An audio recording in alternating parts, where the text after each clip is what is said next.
Hello, Wolf Brothers. Wolf Brother. What do we call our audience? What are they? Just the pack. Wolf Pack. There you go. Hello, Wolf Pack. How's it going, everybody? What's good, everybody who's not here right now? Yeah.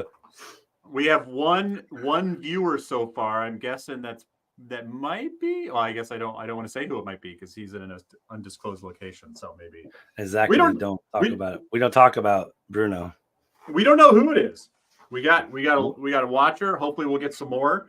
We're gonna just jump right in here. We'll mill around a little bit, but I want to get our thank the light, everyone. I am your mother's sister's cuckold's cousin. Okay, and what does these that are my make wolf brothers. me? What does that make me? I will be your light-skinned Sadai, and I'll tell you why later. Okay. Well, are you my pale bosom? My pale bosom buddy. That's who you are. And a well-turned cat and a well-turned calf. 2 disclaimers up at the top. I'm going to give my weekly.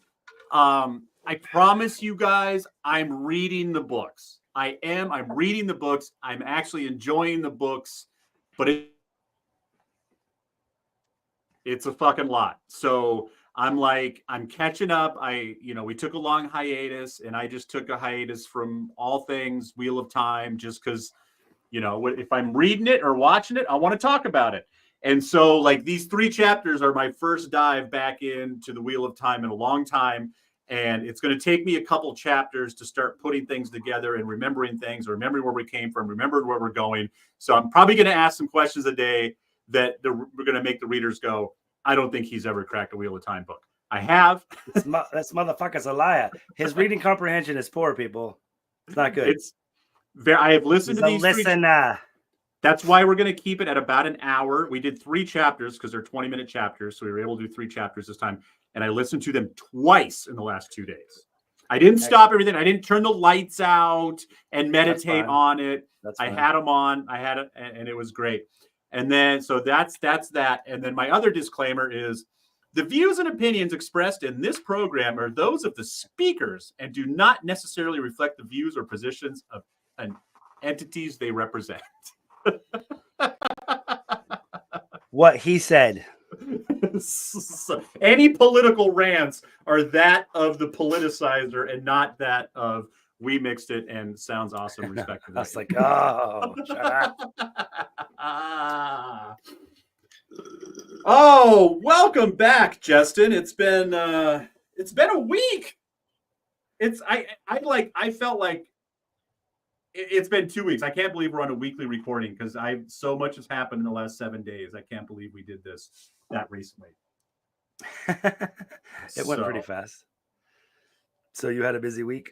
I went to 5 sports games this weekend. 5? We had a football game Saturday morning. We had 2 soccer games Saturday. We had 1 soccer game Sunday morning that qualified us for the 4th soccer game Sunday night, where my son came up a little bit short. They lost the gold medal match, but there's a lot of people that didn't get to play Sunday night, and we weren't. Was he playing football and soccer? Yeah. All right, go Cormac. Yeah. Football's super mellow. 1 practice a week, 1 game a week, same time every week. Soccer's nuts. We have another. How old is he? 9. If he keeps playing football another year or so, those practices are going to get a lot more. Well, it's just flag football. They have okay, that's cool. They have a hardcore flag football league here. That's better, man, because Connor, he was tough and he would just hammer people, and I'm sure he's got a few concussions, but I'm sure he's given a lot of concussions. I'm like, Jesus. Yeah, this is they do. I've been looking around for YouTube videos to try and show Cormac some stuff. I can't find anybody else who plays this version of flag football. They play with 4 down linemen and push each other around a lot along with your receivers and stuff. There's a lot of contact for flag football. That's crazy. That's funny. Weird. whatever. No, I mean, no joke. that's kind of awesome. It was an Olympic sport, wasn't it? No, that was. It will be this year. Excellent. Or in 4 years will be the first time that flag football appears in the Olympics. So I guess we should get into this if we want to cover it. I do have just a quick clip that's kind of funny, nothing too poignant from chapter 13. But the last time you were here, Des, the last time we covered book stuff, even we have it titled as chapter 11, it was actually chapter 15, where Matt and Moraine and Rand all go through the doorway at the same time. So we're going back a little bit to just a few chapters before that, 12, 13, 14, a little bit of setup. Some of it we've kind of discussed a little bit, but I think it's funny. And so we can just talk about it. And again. so like when we jumped ahead to 15, I thought we were rushing to get through Shadow Rising before season 3 started. Now that I realize season 3, we don't know when it's going to air, and we don't know if we're going to get a season 4. This is slowly becoming a book podcast. And so we have 10, 11 years to get through this series now. So no problem. We're going to slow down and just work our way through it. Hopefully we'll start getting an audience and get your questions in here to tell us why we're right, why we're wrong, what you love about the books. You can quiz me to see if I may or may not actually be reading. Buckle up, enjoy the ride. So Justin has a clip. It's so we're not gonna do a clip from each chapter. He's just doing a quick. I'll just throw it in kind of in the middle just for funsies when we get to talk on what I'm talking about. So in chapter 12, Des, and like you said, you listen to these, so I'm just gonna kind of glean over them, a little bit. We're just kind of covering Elaine and Nynaeve. They're kind of deciding what their next move is. Egwene has, they've all been kind of experimenting in Tel'Riad, right? And Egwene has ran into one of the Aiel Wise Ones and been told that she needs to, bring her ass to the waist and learn. And, there's a little bit of Avienda and Elaine talking about marriage customs and discussing basically sharing Rand. I don't think they even realize that that's what they're saying yet, but kind of, because at this point, Avi is still like, a 10-year-old girl, like, boys are gross. Rand's gross. I don't even like that guy, Rand. He's disgusting. Chicks are so weird. Dudes are so weird. And so there's just a little bit of that going on. And then at the very end, Moraine comes in with a message. It's like, hey, by the way, Avienda, they know you're here too, and you need to take your ass to Redan as well. And the reason for that is because they've been waiting for her. She is Fardaris Eye, which is, a maiden of the spear, which they don't get married. They don't have kids. They've figured out she can channel. And she's a very powerful channeler. And when you're a very powerful channeler in the Aiel Waste, you don't really have a choice. You're going to be a wise one, pretty much. Because they have to trade. It's like if the White Tower find a girl who could channel, the Jedis find a Force sensitive, they're going to kidnap that child and take it to what they're supposed to do. The Aiel are a little bit different because they don't really go around testing. They wait for it to manifest. So if she's 12, 14, 18, and it sounds like, I think Avienda is probably around 18 or so, and she's been skirting them for at least a little bit. So maybe she's more like 21, and she's been skirting them for a few years, just trying to not be taken to Redan. She doesn't want to give up the spear, but obviously that's their goal, and she's going to be a very important Aiel leader in the future. So especially connected to Rand. So. And we spend some of this chapter. The girls are getting to know each other's customs. In talking about the marriage customs. The Aiel take their men by force and share them willingly. And the men don't have a choice, really. Yeah, right. So that's pretty good too. When the spear comes up, you go down. That's the Aiel way. Women also do the asking in Aiel marriages, apparently. So, and again, since the breaking, no one knows anything that goes on 20 miles from their homeland, so they think it's crazy that the Two Rivers folks, that it's custom for men to ask, and yeah, they're just like, what? That's so weird. Shan, I wish Perrin was here. He knows about chicks. Perrin's, I guess he's got a dead wife. Maybe. Well, and that's actually one of the things we're going to get into. One of the next chapters, one of the last chapters, talking about Fail, his gal that's been hanging around with him. You know, I feel like, oh, I said Chip. Hi, Chip. Hey, Chip. Who's a good boy. He's Mama's been gone. Mom went to Colorado for 5 days, so Chip is beside himself. He's a wreck. Where's Mama? Fuck. There you go. Why would she leave me like this? Oh no. So yeah, and Moraine is there. Like this has always been a problem for me in the books. I'm like, wait, she's in the room too. Like, there's.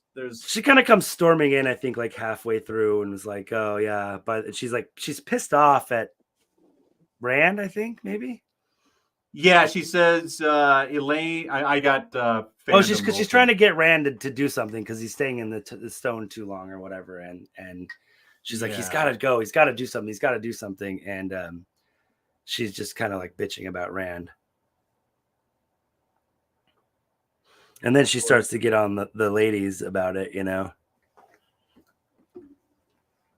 Oh, okay. So the wise ones are all dreamwalkers. Okay, I think I missed that. So not all of them, but damn near all of them, I think.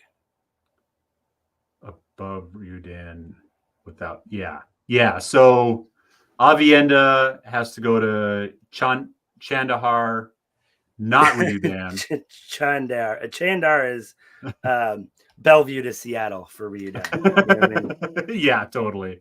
Des Moines or Des Moines. It's the hill where they look down upon Seattle.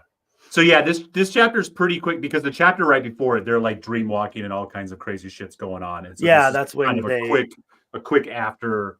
Yeah, she comes across. Amis comes across Egwene in the World of Dreams, and then, you know, I feel like we'll get some version of that in the show because they're going to have a reason for her to go study with the wise ones to just move the story ahead. You know, at this point, I want to be like, oh, they've got to do this, and it's just like I've had to eat my words way too many fucking times on that. So I'm just, hey, we could see a version of this. What will that version be? Who knows? Yeah, especially if they do get it, you know, if season 3, unless season 3 does amazingly well, if season 3 just squeaks by to get a season 4, they're gonna move real fast. Well, and like I said, you know, I keep hearing all these things about Amazon, you know, they're breaking these records and blah, blah, blah, blah. And it's like, well, I don't hear anybody else really talking about it. John does his best on What Up to keep things, you know, popping, but and there is buzz behind the show, but it's like it's a pretty hardcore section of nerds. Yeah, and a lot of people that are just watching it because they'll watch anything Wheel of Time, and then there's plenty of hate watchers out there, of course, and then not Jeremy though. And then just the show itself needs to, you know, I enjoyed the show, and I even thought season 2 was a little. They were taking their time. They played season 2 like they were definitely going to get 12 seasons out of this, and it's like even if best case scenario, like you got to work towards a 6-8 season arc tops, and you've got to, you know, every other episode has to be a bang. You know, have a setup episode and a banger episode, setup banger, and get through the season like that. Like you can't have. And I don't want to be pessimistic, but I mean, I don't think there's any way it's happening. Not the way that people don't finish shows, and I think they have put all their eggs in the basket with Lord of the Rings, and I don't feel like it's doing crazy successful either. I haven't watched it, but I don't hear people talking about it either. So yeah, and they've set a bar that they can't go back down. Like again, if this was like a CBS show or a CW show that was on half the budget, they'd be like, we're getting our money back, whatever, you know, it's fine. We'll do 2 more seasons and finish the story. But this is like, okay, we're going to need $10 million to do season 4. And it's like, yeah, I don't think so. Yeah, no, I mean, it's like you've got to make it to, it was like, you just need, when that comes down to, you need better writing, less effects, and better character development. And that's really hard to do in eight episodes. Yeah. And especially when I think if they're going to move forward, there's going to have to be a lot of battles because I think that's exciting TV. I don't think you can turn this into a fucking full on drama all the time. Yeah. Don't make it a fantasy, yeah, daytime television soap opera. Jeremy's already said it is that basically. So yeah, there's some drama from the listeners and the readers. But I mean, that's pretty much it for that chapter.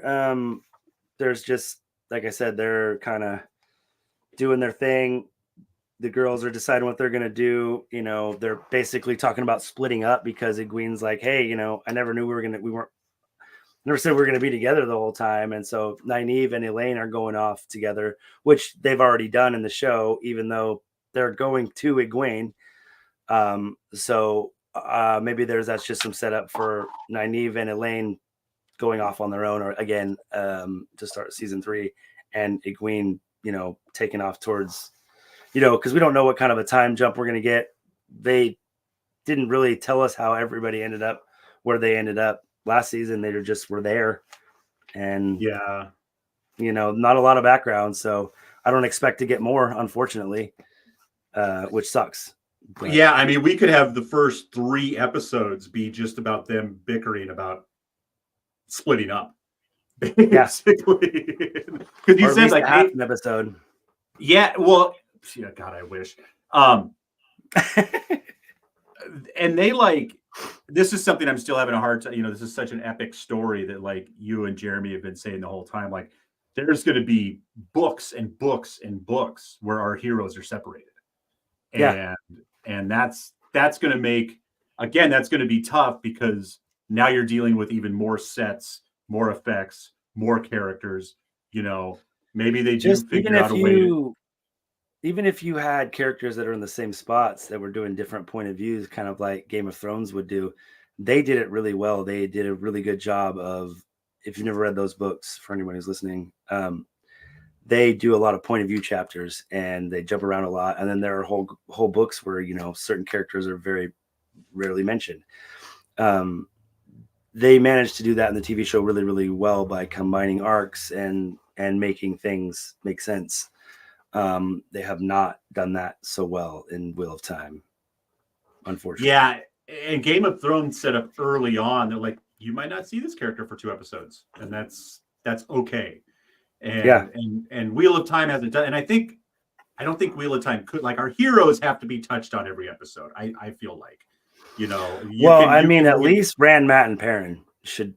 When it comes to TV show, unfortunately, that's the story of the books, even though it is they're trying to make it more equal sexes driven. I mean, that's the story. It's those 3 that drive the story forward, while their supporting cast of everyone else, male and female, are big parts of it.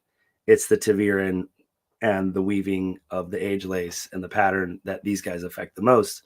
That's why they're the 3 main characters. Yeah. And I get it. TV shows, you have to hit certain demographics and all that stuff, but I think there's a way to do that and still manage to pull all that stuff off, because there's been plenty of shows that have done it, right? So yeah, and you knew when you started writing this that it's about a man who's the dragon. So right, and it's a very unfortunately deal with it. The political aspect of the show would have went over a lot better in the 80s, 90s, even early 2000s. But the way that our society is now, there are certain aspects where people are they're so against the kind of, wokeness, quote unquote, that you want to, whatever you want to call that, whatever that is to you. There's certain people who hate it so much. And there's other people who are just like, look, I get it, but can we stay on the story? And there's other people that are just coming all over themselves just because it's so woke. And it's like, that's great, but you still got to nail the story aspects as far as I'm concerned. And that's not a knock on anyone. It's just, it's not the story if you don't nail it that way. So, which is fine. I get it. Like I said, I want to see it, but it's not exactly the turning of the wheel that I know and love, but I still want to see it. Yeah, totally. So then we go to chapter 13, rumors. And this one really confused me because this is like they're picking up from like chapter 8. I feel like they're picking up from like chapter 8 or 9. So I'm kind like, of, wait, where is because Matt? What is he doing? yeah, they're still so they go through the doorway, and then when they come out, that's why we're getting fucked up, because when they go through the doorway, it's after the battle of the stone, like when all the Trollocs come in and stuff. So this is Matt and Perrin kind of rehashing the bubbles of evil and the attack on the stone with all the Trollocs. And Matt, one of the things Matt's thinking about is, and that's my clip, he's flashing back into the battle, and he's like, he's fighting, he kills a gray man, I think, and then turns around and there's a fade right there. And then some Trollocs come out and attack the fade. It's just some crazy shit goes down. So obviously that tells you that there's at least more than one faction of the Forsaken who's involved in that battle, because there's Trollocs attacking Trollocs and fighting. There's Shadowspawn fighting Shadowspawn, and that wouldn't be happening unless somebody was trying to, throw a monkey wrench in another Forsaken's plans or something of that nature. The bad guys all want to rule. Yeah. So again, I've read the books, people. I'm sorry. Do people want Rand dead? Some people, they do. Okay. And would that? I mean, it's would like, would that mean that maybe the next Dragon Reborn would be on their? They're hoping that maybe the next turning, the dragon will be their friend instead, or do they just not? No, well, it depends on who we're talking about. When we're talking about the bad guys, not all of them even want him dead. What they want more than anything is to turn him to the shadow. Barring that, they'd rather have him dead. But a lot of them want him dead because they don't want to share power, right? There's a lot of, common people, and those are the types of people that are just kind of like, one person will fix the United States completely. And it's like, no, they won't. It's just, don't be stupid. Like, it takes wholesale change to fix something like that. And these are the people that are like, well, if you just kill the dragon, then the last battle won't happen. It's like, no, the last battle will still happen and you won't have the fucking dragon. So you're fucked. Good job. Like in a video game, when you go too far and you're supposed to get an item and you can't go back and get it, you're fucked. You got to start over. That's it. That's it. I've been explaining that to my son playing video games, because the first, in any game, you get a sword and you can just bash your way through 8 levels, and then all of a sudden in the 9th level, like, I haven't learned how to use my spells, or I haven't learned how to block, or I haven't learned how to, and then he gets frustrated and quits because he thinks the game is pulling a fast one on him. It's like, no, the shit's rigged. No, it's not. If I hear him say OP one more time, I've taken away all of his video games. OP? Overpowered. Shut up.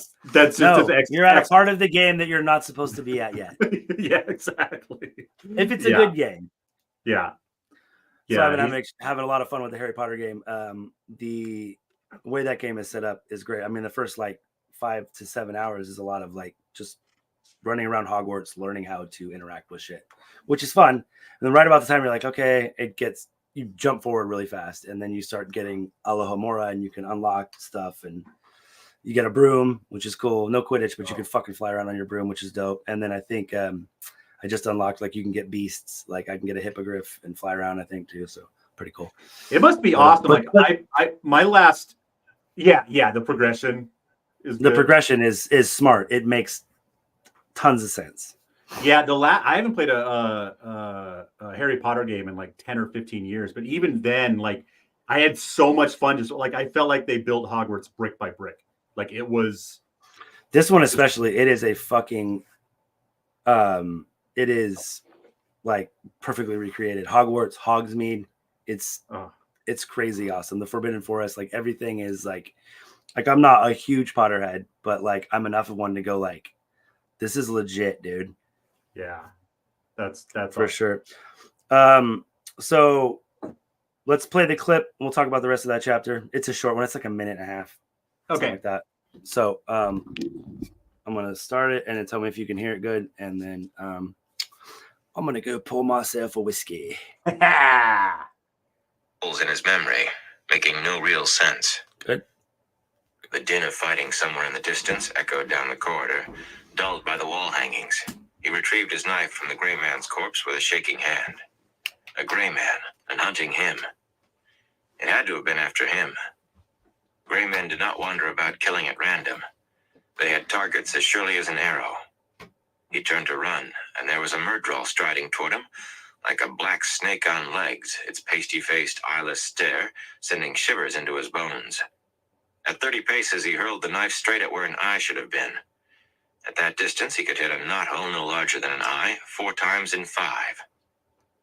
The Fade's black sword blurred as it knocked the dagger away, almost casually. It did not even break stride. Time to die, horn sounder. Its voice was a red adder's dry hiss, warning of death. Matt backed away. He had a knife in either hand now, though he did not remember drawing them. Not that knives would be much good against a sword, but running meant that black blade in his back as sure as 5 6s beat 4 3s. He wished he had a good quarterstaff, or a bow. He would like to see this thing try to deflect a shaft from a Two Rivers longbow. He wished he were somewhere else. He was going to die here. Suddenly, a dozen Trollocs roared out of a side hallway, piling onto the Fade in a frenzy of chopping axes and stabbing swords. Matt stared in amazed disbelief. So that's just a little snippet of his battle in the Stone of Tyr. And, could you imagine like the mind fuck? You're like, oh my God, I just killed a gray man. Oh my God, there's a Fade. Oh my God, the Trollocs are attacking them. What the fuck is happening? Yeah, so that's why he's in the bar trying to relax like, a little just bit. Drink just in his cups, like, Jesus. You know when you're that stressed out and you can drink like a bottle of whiskey and you're just like, don't even feel it. And then that adrenaline falls away and you're like, woo! I am really trash right now. I'm going to go lay down and hope the room doesn't spin too much. It always bothers me in action movies when in the second act they get really drunk to kind of calm down, and then they go immediately into the third act and are just fine. I'm like, no. You guys just split a bottle of whiskey. Like, yeah, you're not fucking Deadpool and Wolverine. You can't just walk this off. Yeah, you're gonna be fucked up for at least a couple hours. I don't care who you are. So in this vampires chapter, don't get drunk, right? I think. Yeah, I don't think they do. So Perrin is going back to the Two Rivers to protect his family, but I'm betting that they follow him there. They're probably not going to go fuck with his family just cause he probably leads them there. No, they're there already, and they're not really causing issues yet. They're starting to poke around. They're really looking for Rand. Like I said, if we kill Rand or capture Rand, it's like everybody wants to either capture, kill, or use Rand, including the Aes Sedai, even if their intentions are maybe more noble. Some of them aren't. Some of them are. Like any group of people, you have differences of opinions. And the White Cloaks are definitely already there. They're already poking around. They're looking for Matt, they're looking for Rand, but they're really looking for Perrin because he's killed White Cloaks and they know that's where he's from. And I know that's what's going to come. That is definitely going to happen this season because in the books, if you remember, it's rumored that Perrin kills Dane Bornhald's dad, but he does not kill him. In the show, right after Jeffrey Bornhald kills Hopper, Perrin fucking berserker hulks out and just murders him. So Dane has a hard-on for him, and so that's why he's going to the Two Rivers. He wants to look for Perrin. He wants to get his family. He wants to make Perrin come home, which he does, and that's some really good shit. And if that's one of the things that if they could nail in the third season, it could get them a fourth and fifth season, and it would really bring me back because I can always say, like, I love Matt. I love Matt. Matt is who I want to be. If I was just the douchebag that I wanted to be and I was single, if I never met my wife, I'm that dude. Let's go. I don't need to shower for a couple of days. I got a warm coat. Hell yeah! Drunk last night. What's going on? But I'm Perrin 100%. I have my wife. I have my dogs. I have my people. Like, I'm fiercely loyal. I will fight you And so the stuff with Perrin and the Two Rivers, what he goes through, and the way he handles, like, you get in like a show like Walking Dead or something, and you're like fucking, how the Duke boys gonna get themselves out of this bucket of syrup? Yeah. It's like that, and it's like, but the way Perrin does stuff, and like, eventually they're like, well, we'll leave, and you turn yourself into us, and Perrin just goes,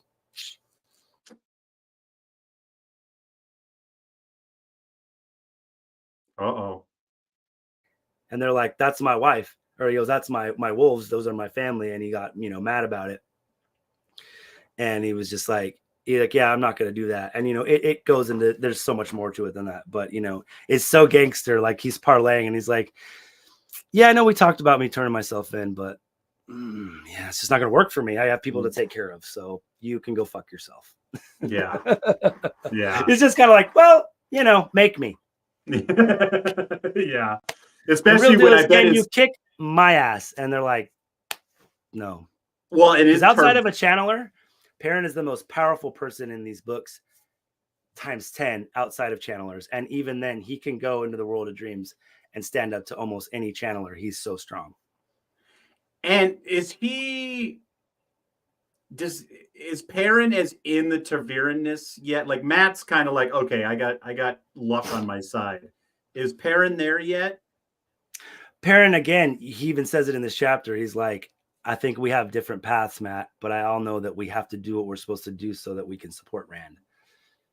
Well, like, I bet his Taviran-ness really hits him hard when he goes home and just, yeah, you know what? Die. You're right, because it's like not even that he can't die. It's like people that he grew up getting his fucking bottom switched by are like, Lord Perrin, what do we do? And he's like, I don't fucking know how to deal with this. He's like, you used to fucking, ground me for stealing honey cakes, and like releasing a badger in your inn with Matt, like, how am I supposed to tell you what to do? Yeah. And they're like, you have to. You're the fucking Lord Golden Eyes, that's who you are to us. So when Perrin goes home, it's some really good stuff. So if they nail on the TV show, it's going to be amazing. And it will really, that's one of the things, like I had hoped Jeremy could stay with it at least the third season, because I know if done well, that would be something that I think that would really hit home with him, because, he's like that too. Obviously you can tell, him enough. He's obviously a family-based dude, right? Like that's my cuz.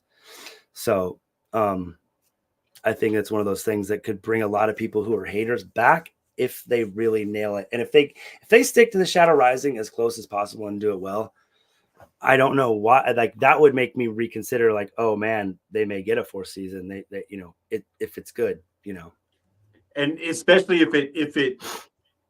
if they somehow manage to do that, and also some of these storylines that they've added somehow make them make sense in the Shadow Rising as you know it, and then be like, oh, they were building towards something that isn't what I read, but it's kind of cool. Like, I'm in. That's the thing. If there was some kind of a payoff, I'm in on it. But like, I think that is one of the biggest complaints people like Jeremy and other people who have read the books and don't like the show. It's just like, why are we creating characters to do anything?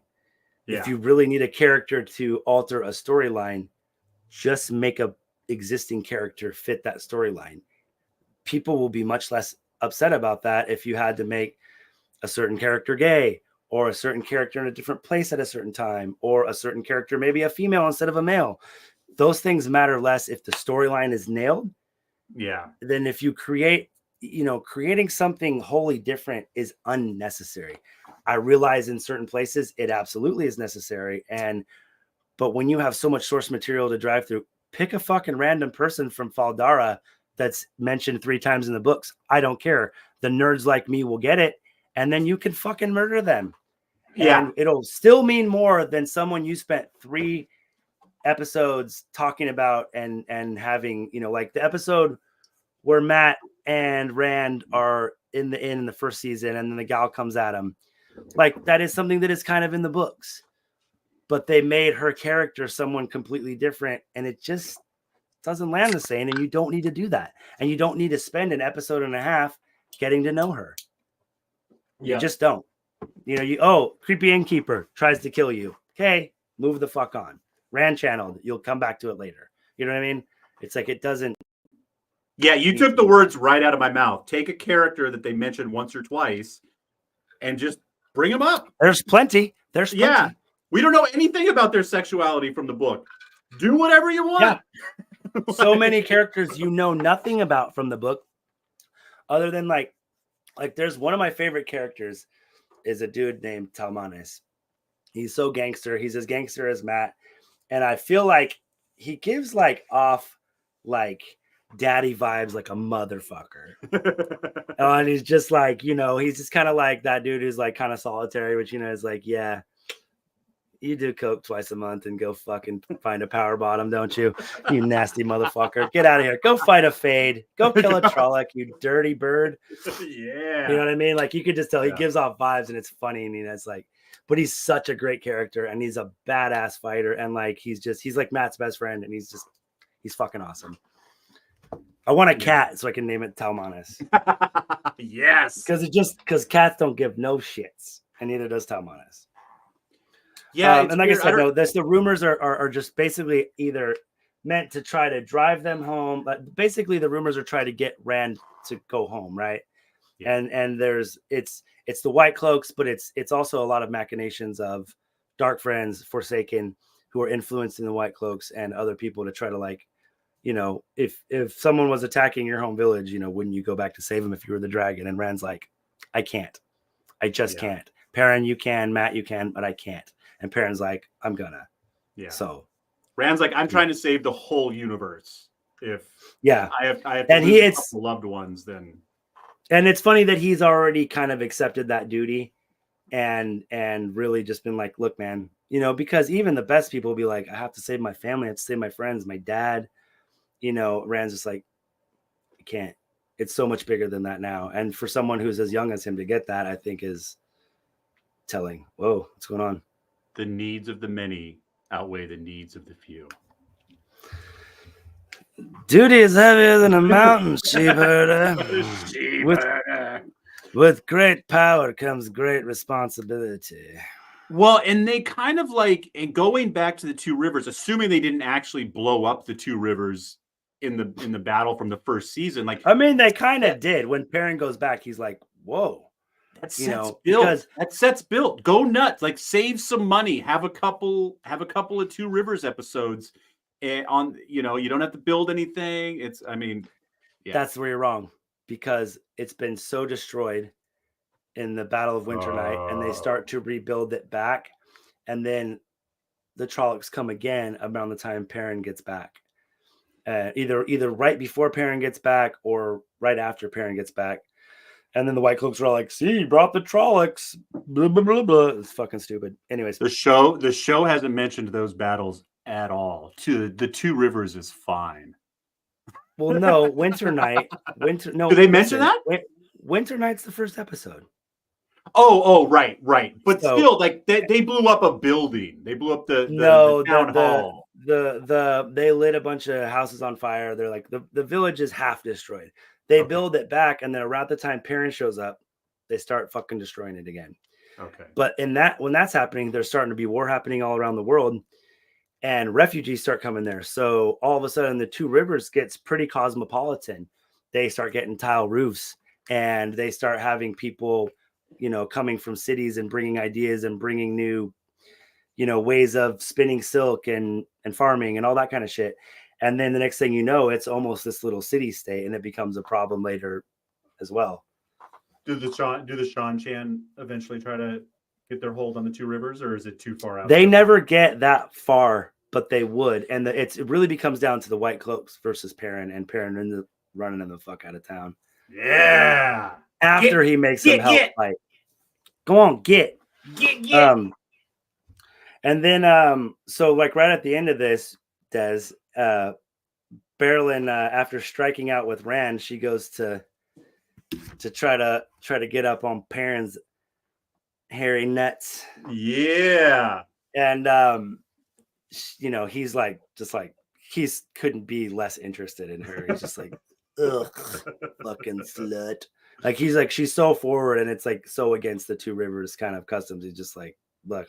Plus, he loves Fail already, and he's like, what? He's like, I'm just, ugh. Yeah, I'm good. But she's like, I always get what I want or whatever.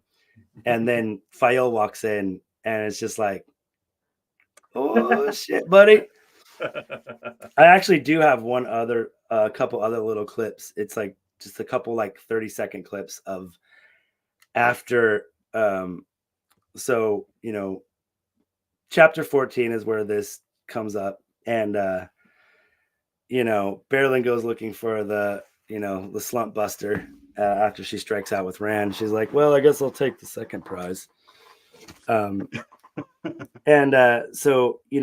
but Fael shows up in the middle of it, and then Berlin leaves after putting on a show, and Perrin does the classic, like, he wants her to leave him because he wants to protect her. The fucking oldest trope, it's Arya throwing rocks at her wolf so it'll run away and doesn't get killed. It's, she's a human. You could just tell her and she's still not going to listen, but at least you could just use the words. You don't have to throw a rock at your dog. It's the Hendersons yelling. It's the Hendersons yelling at Harry to get out of town. 100%. You know what? Fael is Bigfoot and Perrin is John Lithgow. There you go. Thank you. I couldn't remember John Lithgow. Perfect analogy, sir. And Berlin is the family Saint Bernard. I'm just kidding. I don't know, but she's playing games, and she's doing like jealous woman shit, and Fael's pissed off, and he says some shit, and Fael's like, fine, I'll leave, whatever. And but instead of like just leaving, she slams the door and walks out, but then immediately goes after Berlin. Yeah. And rolls up on her like just fucking hood rat style. Like, what do you think you're doing? And he's like, oh shit, it's on. That's my man. So yeah, that is the custom. 14. Oops, the customs of Maine, and I just got a couple little clips that I'm gonna. Oh yeah, I forget the point of view of Fael. Yeah, she starts coming. Yeah. Imagination swaying along as if that walk of hers was not deliberately calculated to make male eyes pop. Before Fael knew what she was doing, she had darted ahead of Berylane and turned to Just face picturing her this where in my two head. corridors met. Chef's kiss. Baron Barra belongs to me, she snapped. You keep your hands and your smiles away from him. She flushed to her hairline when she heard what she had said. She had promised herself she would never do this, never fight over a man like a farm girl rolling in the dirt at harvest. It's my wife. Berylane arched a cool eyebrow. Belongs to you. Strange. I saw no collar on him. You serving girls. Or are you a You farmer's serving daughter? girls. You Because have the Fael is most royalty. Peculiar ideas. She's just pretending not to be. Serving girl? Serving girl? I am... Fael bit her tongue to stop the furious words. The 1st of May Yen, indeed. There were estates in Okay, so I'm gonna go ahead a little bit because there's some more genius stuff that we got to get to. But first of all, I'm not gonna say this too loud, so I want to come get me. But that's my wife, because she always talks about. She's like, I've never been fucking jealous over anyone in my life. She's like, I believe it though. I believe it. She's like, I've never been a jealous person. She's like, I get so crazy jealous over you. I'm gonna fucking cut people. She's like, I don't like it when you talk to other women. She goes, I know it's insane. She's like, but I get crazy jealous over you. And I was like, okay. And I've never been really a jealous person. I'm just not who I am. But well, your parent, you're good with the ladies. Yeah. I fucking wish Rand was here, man. He'd let me know what's up. Okay. Next one is, and then there's me here to remind you what a prick you are. Yeah, Dragon Reborn. And this is just a little bit further in that interaction. I swore I would never even hold a fan again. But there were other Saldaean customs. She was surprised to see the knife in her hand. She had been taught not to She draw literally a pulled a knife knife unless on she her. meant to use it. Farm girls in Saldaea have a way of dealing with women who poach others' men. If you do not swear to forget, Perine Barra, I will shave your head bald. I'll as shave an your egg. head. Perhaps the boys who tend the chickens will pant after you then. That's such a good She was insult. not sure Oh my exactly God. how Berylane gripped I'm her gonna wrist, shave your but head, suddenly she and the was boys who flying tend the through the air. chickens will get hard The over floor you. crashing into her back I'll drove take a all the chicken air from tender. her lungs. Berylane stood smiling, tapping the blade of Fail's knife on her palm. A custom of Mayenne. The Tyrants do like to use assassins, and the guards cannot always be close at hand. I despise being attacked, farm girl, so this is what I will do. I despise being attacked, farm girl. This is what I will do. Oh, And then man. she just proceeds to like I will take go the hard. blacksmith away from you and keep him as a pet, for as long as he amuses me. Ogier's oath on it, farm girl. Ogier's oath on it. Woo! But then right after that, so Ruark is an Aielman. He comes upon them like literally they're about to start fighting, and Ruark just snaps one of her other one's wrist and like puts the other one's hand on her chest, and he's like, "Fuck, are you doing?" And he makes Berylane go tell on herself and like go to bed, and then he takes Fail's knife. He's like, "This is your punishment." Like he's their dad. It's just like, you Jesus. go to bed without supper, and I'm taking your precious knives. We'll talk about this in the morning. Yeah, and I'm telling your mother. Don't think that I'm not telling your mother. Oh man. So that's just classic, and that's pretty much that whole chapter is just Fail losing her shit and going to fucking knife fight Berylane. Both heads of state. Well, technically Fael's like second or third in line for the throne, but she's definitely like royalty. And then Berylaine's like a head of state. She's like a queen, basically. And which one? It's I'm reading on fan. Ruark. Was Ruark? He's mentioned in we got we got a few minutes. I could play that part too, but he just kind of like basically just shames them both and is like, you gotta knock it the fuck off. He's like, did not enough people not get killed tonight by the Trollocs? You gotta fight. Yeah, You where dumbasses. where are? Because I thought they were like They're still in the of- Stone of Tyr. But aren't they in like someone's room or something? Or are they in the inn? They were in Perrin's room. It starts in Perrin's room. Berylane comes into Perrin's room as he's like packing to go to the Two Rivers. So what does Ruark do? Is Ruark just there too? He catches Berylane and fucking Fael in the hall fighting because like Berylane takes off to go back to her chamber, and like that's the part where Fael comes running and like runs in front of her like, bitch. Ruark Pulls is like, out some knives, but then I don't know if you caught it. She pulls out a knife and I think she tries to stab Berylane, or at least slash her. And Berylane is like knows like Aikido or judo or whatever, grabs her wrist and fucking throws her. Oh my god! Yeah, and she's like, yeah, we learned how to deal with this in Miami because they use assassins a lot. So you kind of mentioned this, but I'm just going to read it whole. He twists Fael's arm when she attempts to punch him and firmly orders Berylane. Oh yeah, right. She totally tries to punch him. To return to her room and stay there with no breakfast in the morning. He sends Berylane running with a threat to repeat their first talk together. Ruark keeps Fael's two knives as her punishment and warns her of harsher penalties if she or Berylane do not keep the peace. Yes, exactly. Oh God, Classic. And I think like the first time with Berylane and Ruark, and I don't remember. I think it was when she went to Rand's rooms. I think. Okay. Like afterwards, and like he find out that she kind of tried to sneak in there, and he like, I don't know if he like spanks her like she's a little girl, or like he like totally like puts her in her place like she's a child again. And she was just like, I don't want to do that again. So we've had this conversation on the last 5 episodes we've recorded, and I don't care. They are all in the Stone of Tyr right now. Yes, everyone is okay. Imagine like you've got like a small town inside of this fortress. Again, the fortress of Bellevue. And then the city of Seattle around it, like that's it's that big, totally. And it's got dungeons and it's got penthouses and everything in between. So, because I just picture everything being like I just picture a million like Rand's Village, that inn in Rand's Village. Everybody's just like within like 1,200 square feet. Yeah, totally, exactly. Yeah, no, it's fucking huge. So okay, and like I mean, there's thousands upon thousands of people in here. So that's definitely, for sure. So I know we'll get to this in the next couple chapters, but do just Loyal and Perrin go through the ways, or do they get a posse together? So that's kind of how this chapter kind of ends and I think it maybe even actually comes up again. It kind of starts talking about he's getting ready to go ask Loyal, hey man, like, can you take me through the ways?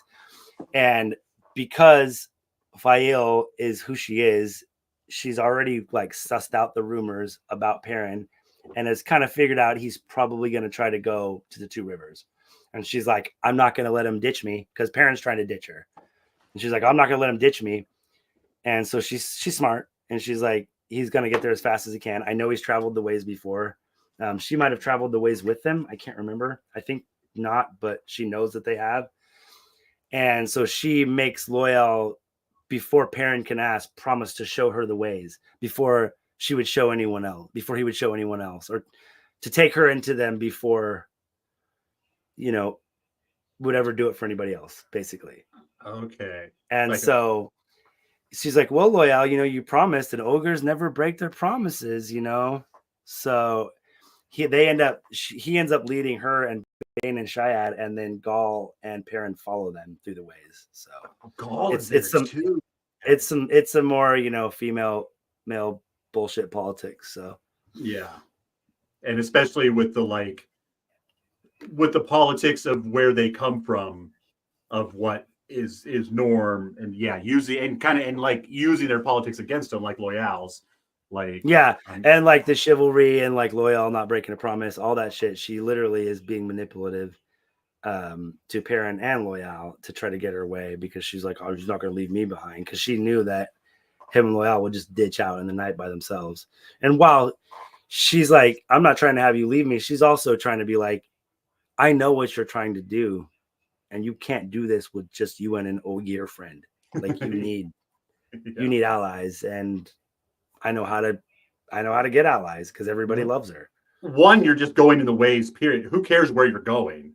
If you're going there through strength the ways, in numbers, I suppose. Yeah, you're going to want some friends on your side. So I'm going to amend my original statement. Women don't be shopping, women be stabbing. Apparently, Fael be stabbing. Borderland women be stabbing. They don't be shopping. Hell yeah! Here we learn how to fight Trollocs by the time we're 5. So, I think that's probably. I think this ended up being a really good back on track chapter. We talked to most of the people. We didn't talk to Rand in this, but we know where he is, and so I think maybe we do 14, and I know we've already done 15, but I think just or 15 and 16, I think just in trying to do things in order and keep me from getting too lost. I think maybe we already did a whole, 15 is something that deserves its own episode, and we already did it. So should we do 15, 16, or 15, 16, and 17's an hour though? I don't know if I want to. I would do 16 and 17. I think probably. Okay, that's what I'll listen. I have down. I'll listen to 15, but we'll focus on 16 and 17 next time. But I'll make sure that You definitely need to listen to 15, or even at least listen to the episode that says chapter 11, because we cover all that for the most part. And like I said, 16 and 17 are the ones that 17 is kind of long, but yeah, that's all right. I'll listen to it on 1.5. So just back. So I watched What Up today, the most recent one, and they're looking at earlier next year instead of really next fall. They're looking at like March or April, and he's got some inside. He's usually got really. See, I didn't see that. I saw the thumbnail and was like, oh, maybe earlier than we thought, but I was like, oh, was it going to be August 30th? Yeah. Well, and it's not. You know what? Like, okay. I hate to be an apologist all the time, but there was a lot of things that happened that, you're not seeing tons of blockbuster movies right now. You're seeing small studio stuff, because the SAG-AFTRA strike is still going on, is it not? I don't think so.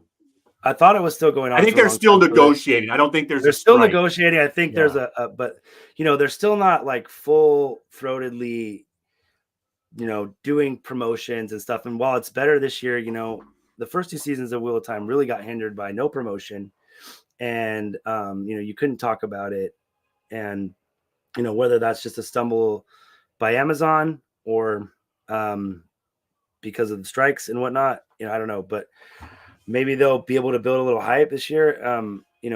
Like I said, I still am all in. I want to see it. I hope it's great.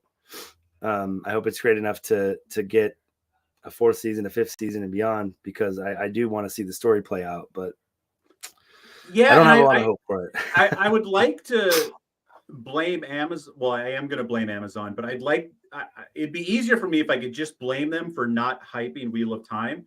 They don't fucking hype anything. Like, you don't They know. don't really. They hype. No, that's not true. They hype Thursday Night Football. You're right. Just saying.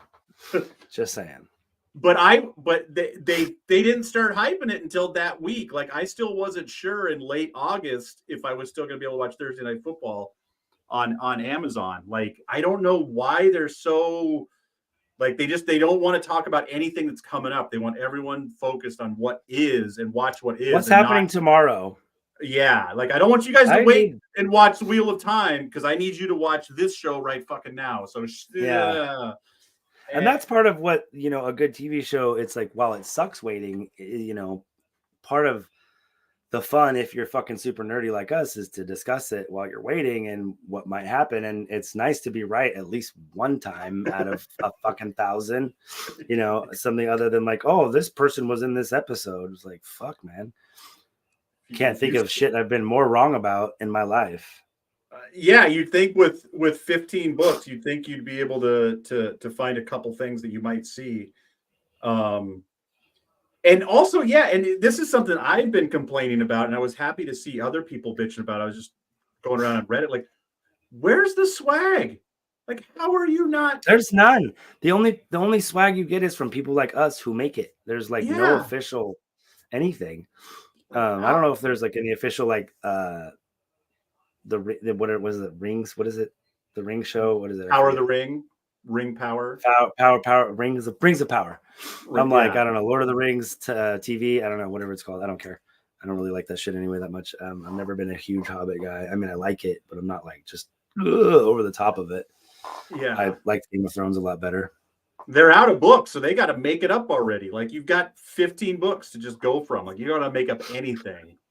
That's, talking to people, that is the biggest frustration. It's just like, you have so much to pull from. Like, you have a show like The Last of Us that didn't have to add a lot of stuff and has so much fan service that it's perfect, I take it back. The one thing that Amazon has, I was fumbling around changing my Amazon Prime icon, and they have WoT icon. So my Amazon Prime icon now is Matt. Nice. I see his dirty face every time I log on. But Which Matt? If you put the new Matt, Donald Finn. If you put a link at the bottom of the show that says click this for a t-shirt, I'd do it. And then that $15 goes into your budget. We've talked about this before. I'm like, dude, like, it's almost like you could have a built-in marketing system for all keychains and cups and shirts. Does Amazon, do they sell stuff online ever? I heard they do. I think you get it delivered. Sometimes free. I've heard of something called Prime Day. I don't know. Ooh, you know what I got on Prime Day? I got a slow cooker, baby. Nice. I got a crock pot for $45. Crock box of money, man. I'm eating pot roast. Eating pork all day. All right. Can't wait to get my shit set up. We're gonna keep it simple, folks. We're gonna be here. We're gonna be here every week. I think Fatty and I think we've found a good time. Tuesday at 8 works well. It should continue to work well in the future. Next week, we're going to talk about The Shadow Rising, chapter 16 and 17. Anything else you want to talk about? If you want to come on here and totally derail us because you want to talk about a new spring, do it. Because we'll take your input. Playing Hogwarts Legacy? Give me some tips. Totally. Sure. Sounds great. We can play Have I Ever with Fatty. That's always fun. No. Fatty never drinks when we play Have I Ever. Never. Never. All right, Fatty. It is so great to see you. I love seeing you. I will see. Oh, and I'm going to Cormac's next tournament is in Sacramento. So in 2 weeks, Nice. I'll be spending the weekend in Sacramento for Go throw some rocks at my parents. I will definitely do that. I will definitely throw some rocks at your parents. And put your dagger in the horn box, everybody. May you always find water and shade. Peace out, Des. Love you, Fatty. Love you, buddy.